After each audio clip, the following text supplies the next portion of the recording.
This new horror movie proves that with scary, sometimes less is more. Lights Out may not make you afraid of the dark, but it'll have you side-eyeing shadowy hallways. Lights Out was originally a 3-minute viral short that is, in the professional parlance, frightening as fuck. It's centered on a nameless woman who spots a dark silhouette at the end of her hallway after she flicks the lights off on her way to bed. When they're back on, there's nothing there. When she turns them off again, the figure reappears, suddenly closer, sending her scurrying off to the questionable sanctuary under her covers.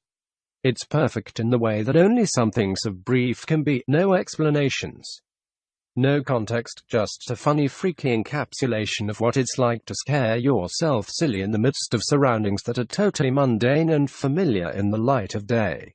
As a full-length movie, Lights Out, the feature debut of Swedish writer-director David F.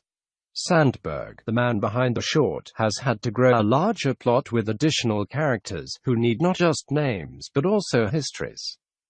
The apparition now has both.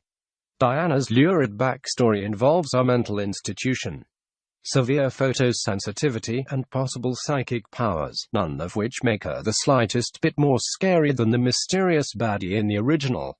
But at 81 minutes, unfolding in a handful of key locations, and opting for practical effects and clever framing over computer-generated imagery, stuntwoman Alicia Villa-Bailey sells the hell out of Diana's Migos joints of funky movements. Lights Out is still lean and concentrated, and it benefits from that spareness, this time in a different way. If the wraith in the Lights Out short is a symbol of the inexorable or irrational pull of nighttime terrors, the one in the full-length movie is more of a sloppy but hard-to-shake stand-in for mental illness.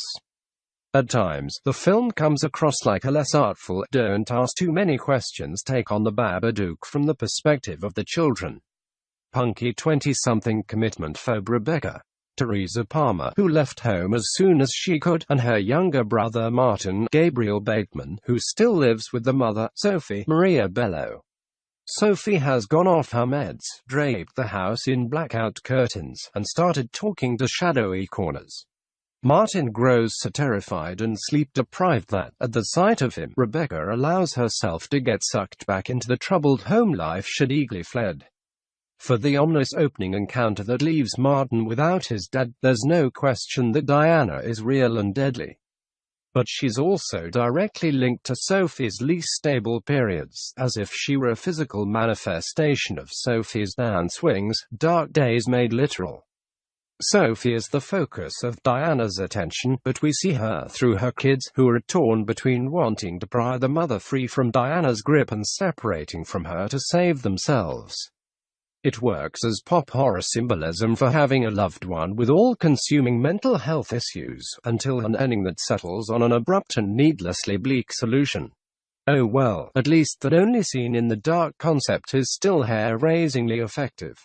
Even in moments when it's played for camp, like when Rebecca's dreamy doofus of a boyfriend scrambles to escape a supernatural encounter. A scene in which Diana shows up in Rebecca's apartment between blinks from the light of the neon sign outside the window is a skin-crawlingly good miniature set piece. It feels just enough like a bad dream to possibly be one. This dark figure crouched in the doorway, scratching at the floor. It's simple, but that's why it works so well. Summoning the sickening feeling of being unable to decide if it's better to keep an eye on something potentially terrifying or to look elsewhere and just hope it goes away. Sometimes a dark figure in a dark room is all you need.